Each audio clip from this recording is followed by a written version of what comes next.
Madame, Messieurs, bienvenue dans cette grande édition du journal. À la une ce soir, examen d'État édition 2021, les résultats de Kinshasa sont déjà disponibles. Les lauréats ont désormais leur ticket à la vie étudiantine tant rêvé. Et pendant ce temps, la police nationale congolaise est formelle. Pas de scènes de liesse. Sur les voies publiques, les finalistes doivent organiser les réjouissances en famille. Info Plus, l'information c'est nous.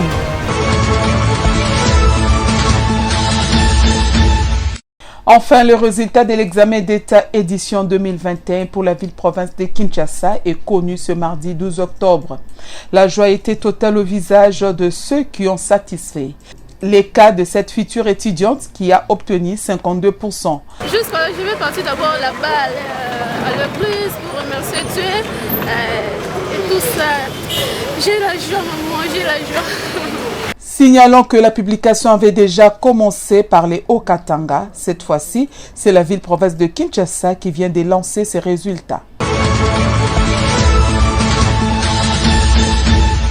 La police nationale congolaise s'est lancée dans une campagne de sensibilisation en vue d'inviter la population dans son ensemble et les finalistes des humanités en particulier d'éviter de perturber l'ordre public. Des scènes de liesse sur les voies publiques sont prohibées.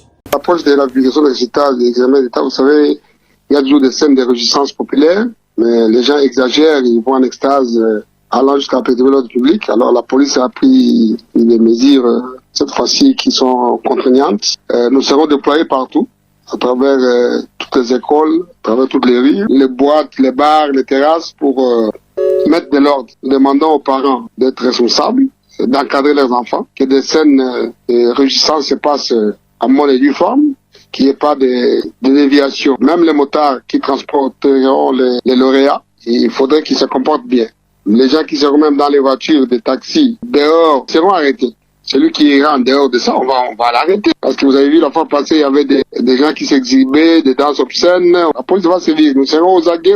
Nous demandons aux parents d'encadrer leurs enfants, de conseiller leurs enfants dans le calme. Ce sera une bonne chose. La police ne va pas baisser les bras, avoir une tenue décente. Bref, c'est une infraction. Ça dépend de quelle infraction ils vont commettre. Tout est prévu par la loi. Tout ne se règle pas par l'amende. Il y aura aussi même des procès. Ça dépend de quel acte ils vont poser. La police suggère aux parents d'élèves, notamment l'organisation des réjouissances en famille, de mettre hors de portée de vue des clés de contact des engins roulants. Un bon entendeur s'aligne. Les échanges entre les représentants des écoles conventionnées avec le ministre de l'enseignement primaire, secondaire et technique ont vécu lundi à Kinshasa. Ceux qui mobilisent les enseignants à aller en grève ne sont même pas dans les syndicats des enseignants. J'ai vu quelqu'un qui est directeur au secrétariat général, donc dans l'administration publique, mais qui va mobiliser les enseignants à la grève. J'ai vu quelqu'un qui se dit il est du syndicat catholique, mais qui va dans les écoles Kimbanguis islamiques, les écoles publiques, chasser les élèves et les enseignants. C'est pas cohérent. Je viens de suivre à Goma quelqu'un qui a été révoqué de l'EPST, ça fait je crois 1 ou 2 ans. Il n'est ni enseignant, ni syndicaliste, mais c'est lui qui mobilise les enseignants à la grève. Mais les enseignants, je ne comprends rien. Vous ne connaissez pas ce qui vous représente ou quoi? Vous devez faire attention aussi à la manipulation. À l'issue de ces pourparlers, le président de la coordination des écoles conventionnées a lancé un appel à tous les enseignants grévistes à reprendre la craie, mais également de rester éveillés quant à la reprise des négociations au sein de la commission paritaire gouvernement bon syndical. Cependant, la synergie des syndicats des enseignants de la République démocratique du Congo durcit les tons et conditionne cette reprise par la réhabilitation des enseignants désactivés de la liste de paie. Tony Mwaba confie ses interlocuteurs de faire l'évaluation de la situation qui prévaut actuellement dans ces sous-secteurs caractérisés par la grève de certains enseignants dans quelques écoles publiques et surtout dans des écoles conventionnées catholiques depuis la reprise officielle des cours le 4 octobre courant. Vous êtes dans les salles de classe parce que d'un moment à l'autre, je fais la ronde, je vais vous suivre. Merci.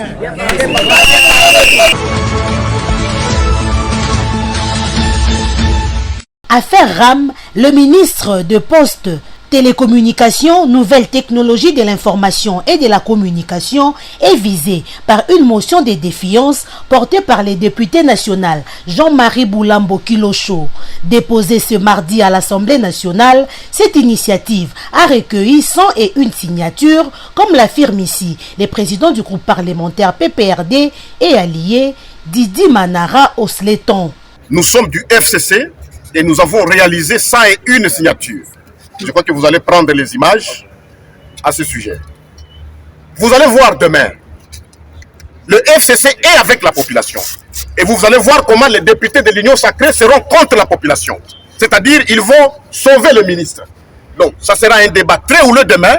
Nous venons d'accomplir notre tâche, c'est-à-dire sauver le peuple face à cette escroquerie massive qui est cette taxe RAM, qui est totalement illégale. Donc, l'honorable Boulambo, qui est porteur de la motion, vient de déposer cette motion en bonne et due forme. Mais vous voyez que c'est au forceps que nous venons de recevoir l'accusé de réception. Ils ont totalement refusé de recevoir cette motion. Et pourtant, la motion a rempli toutes les conditions. Et voilà, elle est là. La motion, elle est là. Et si vous pouvez regarder les signatures, nous sommes à 101 signatures. Et ceci, c'est sans compter les collègues qui sont en dehors de la vie. Sinon, on pouvait avoir beaucoup plus. Et vous savez que pour une motion de défiance contre un membre du gouvernement, c'est 50 signatures seulement qui sont requises pour que cette motion soit déclarée recevable. Mais nous sommes allés au double. Donc, nous disons que demain, ça sera houleux. Et nous pensons que le bureau dirigé par l'honorable Mbosso va accorder la diligence nécessaire pour cette motion qui remplit toutes les conditions. Et le ministre doit en principe partir parce que il fait souffrir la population par cette taxe totalement illégale. Le ministre Kibasa Maliba n'a pas encore apporté ses réponses relatives à la question orale avec débat. Le vice-premier ministre, ministre de l'Intérieur, a participé à la 72e Assemblée générale du Haut Commissariat des Nations Unies pour le réfugié à Genève. De retour à Kinshasa, la capitale, le patron de la territoriale assure avoir un très grand plaidoirie sur la réelle situation des réfugiés dans la sous-région. Cette contribution a été d'une portée très importante. On sait que le haut commissaire des Nations Unies revenir sur nos propos régulièrement s'agissant de l'importance de redynamiser les tripartites engagées par les pays de la sous-région. Concernant la situation des réfugiés congolais se trouvant dans les pays voisins, Daniel Asselo fait savoir que la paix règne en RDC et le pays est prêt à accueillir ces réfugiés. Nos compatriotes respectifs qui se retrouvent dans différents pays puissent revenir et ceux qui habitent notre territoire puissent également trouver l'occasion d'aller chez eux, vivre en paix, parce que pour la République démocratique du Congo, la paix règne. Outre la participation du vice-premier ministre Asselo à cette 72e Assemblée générale, le patron de la territoriale congolaise a échangé également avec la délégation de la République du Congo et celle du Centrafrique sur le même sujet avant de regagner Kinshasa, la capitale.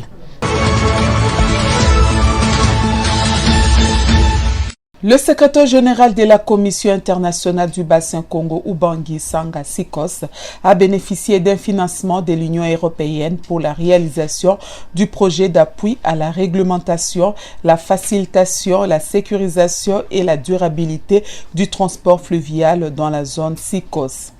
Une cérémonie de remise officielle de 2 matériels de radiocommunication de l'Observatoire de barrières non physiques en RDC a été remise au vice-ministre de Transport et Voies de Communication, Marc Ekila, représentant les ministres Chéribin Okende.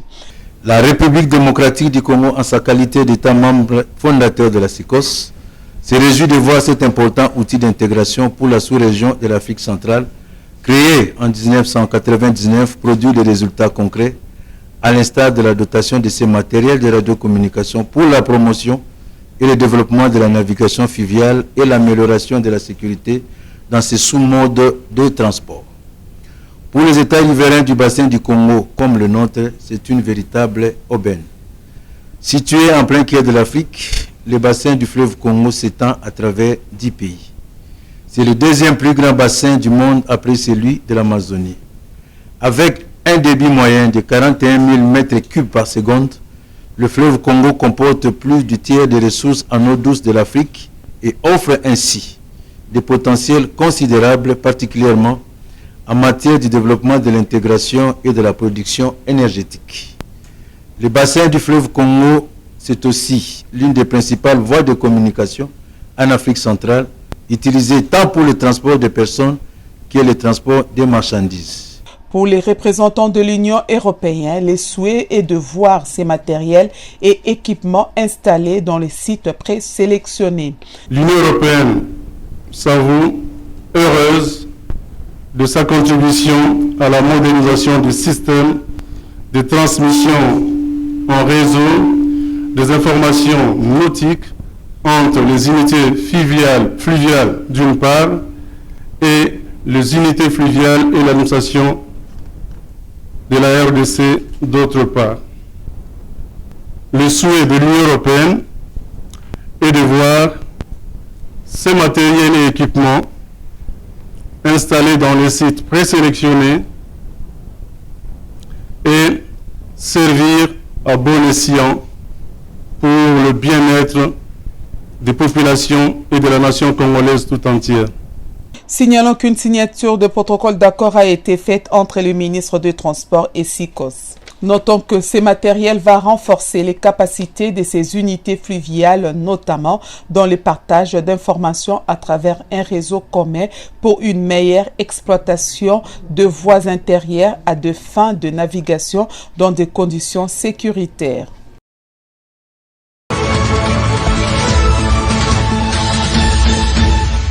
Mieux outillés pour intégrer les genres dans le programme de développement est le thème de l'atelier qu'organise ONU Femmes en collaboration avec l'unité de coordination des projets UCP en faveur des cadres de l'UCP et des partenaires du projet d'appui au développement des micro, petites et moyennes entreprises. Pour la représentante de l'ONU Femmes, Awa Ndiaye, cet atelier a pour objectif de renforcer les compétences des acteurs du projet PADEM-PM. Dans le cadre du programme PADEM-PM, pour assurer une meilleure vulgarisation des textes qui sont favorables aux femmes et aux filles, et 2, voir quel est le cadre juridique qui empêche ces femmes et ces filles qui veulent se mouvoir dans l'entrepreneuriat privé de réussir et d'atteindre les objectifs qu'elles se fixent. Nous sommes ici parce qu'il y a des défis auxquels ces femmes sont confrontées dans l'exercice de leurs activités. Des problèmes au niveau de la création de leur entreprise, au niveau des taxes qui sont appliquées, mais également au niveau du manque de clarté dans certaines dispositions et dans certains processus. Elle a par ailleurs souligné qu'une campagne de diffusion autour des lois qui soutiennent l'entrepreneuriat féminin et l'autonomisation économique des femmes sera menée. À travers les présentations, les questions et les réponses, nous espérons qu'il y aura non seulement une meilleure appropriation de l'approche genre, il y aura une meilleure maîtrise des outils et des instruments qui existent, mais il y aura un renforcement des capacités qui permettra que nous allions ensemble plus vite pour atteindre les objectifs qui sont fixés au programme. Il s'est de signaler que ce projet est mis en œuvre dans 4 villes, notamment Kinshasa, Lubumbashi, Goma et Matadi.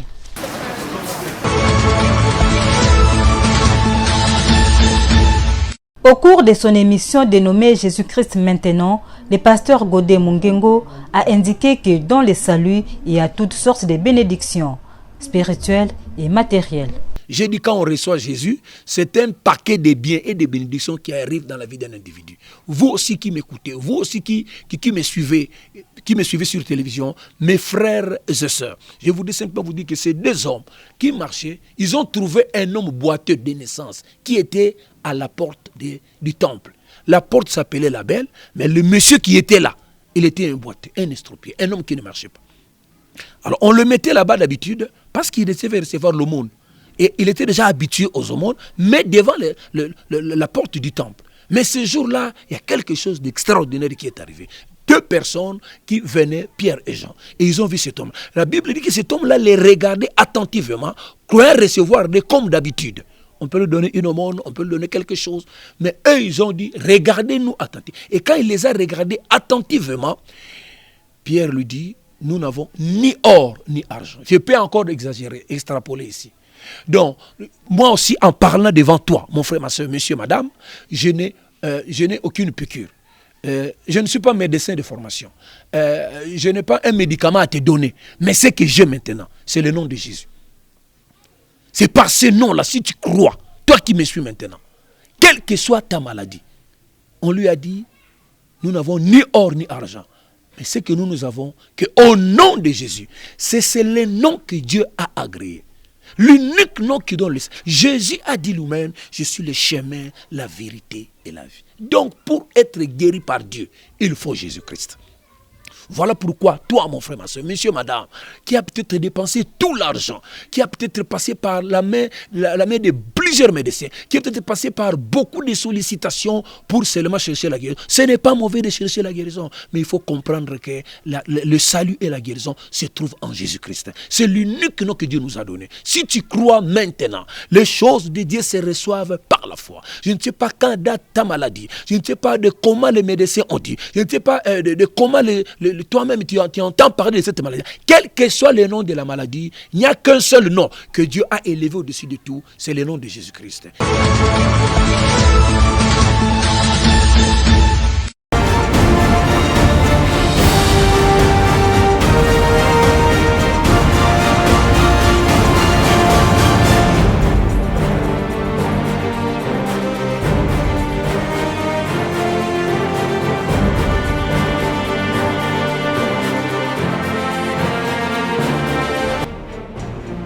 Bonsoir. Des diplomates africains chez Mbosso, pour s'enquérir de l'évolution du processus électoral, renseignent le potentiel en grosses manchettes. Selon le journal, l'évolution du processus électoral congolais préoccupe non seulement les Congolais, mais aussi la communauté internationale. C'est dans ce contexte qu'un balai diplomatique se déploie depuis quelques temps au cabinet du président de la Chambre basse du Parlement qui a conféré tour à tour avec les ambassadeurs de l'Union européenne, des États-Unis d'Amérique, de la Russie et autres, informe le quotidien. Le diplomate marocain, selon Forum de Zas, a par ailleurs salué l'évolution démocratique en République démocratique du Congo, notamment pour les dernières élections qui sont un cas d'école pour les continents. Entre-temps, la prospérité publie la réflexion de l'analyse de Ghislain Bamwangani qui propose la dissolution de la composante confession religieuse. Sur un autre chapitre, le potentiel annonce la tenue à Kolwezi de la semaine congolaise du tourisme. Ces assises qui s'inscrivent en croire les colonnes dans le cadre des activités commémoratives de la Journée mondiale du tourisme visent à mettre en valeur les atouts touristiques de la République démocratique du Congo pour rendre plus visible et de manière durable la destination, c'est-à-dire la marque République démocratique du Congo, commentent les confrères. Durant plus de 30 ans, renchérit l'avenir, le tourisme est un parent pauvre à l'ex-Zaïre. La volonté du numéro 1 congolais quant à la tenue de cette semaine du tourisme, poursuit le journal, est de faire la promotion du tourisme pour le remettre à sa place naturelle dans les pays des bonobos et des okapis, fait savoir les tabloïds. Coopération République démocratique du Congo, Émirats arabes unis, moisson abondante pour Félix Tshisekedi, titre l'avenir dans ses pages intérieures. Mohamed Ben Zayed Al Nahyan, prince héritier d'Abu Dhabi, s'est montré favorable pour la conclusion des nouvelles relations diplomatiques entre les deux pays. Très pragmatique, rapporte les quotidiens, les Émirats arabes unis ont consenti d'investir près de 2 milliards de dollars, dont 1 milliard tout de suite dans les secteurs de la technologie, des infrastructures routières, sanitaires et scolaires, des logements sociaux, de la transition énergétique et des mines en République démocratique du Congo, détaillent les confrères. La tempête des tropiques rappelle que c'est la deuxième visite dans ces pays que Félix Tshisekedi a effectuée depuis son accession à la magistrature suprême. En clair, souligne la prospérité, à Abu Dhabi renchérit les colonnes. Félix Tshisekedi poursuit sa visite aux Émirats arabes unis pour attirer les investisseurs émiratis en République démocratique du Congo. Fin de ce journal de journaux. Merci de rester avec nous. Au revoir.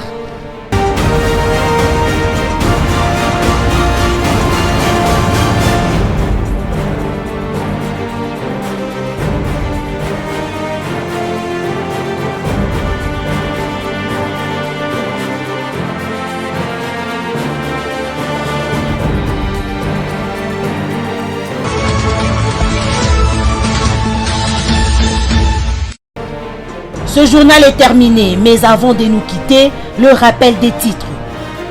Examen d'État, édition 2021, les résultats de Kinshasa sont déjà disponibles. Les lauréats ont désormais leur ticket à la vie étudiantine, tant rêvé. Et pendant ce temps, la police nationale congolaise est formelle.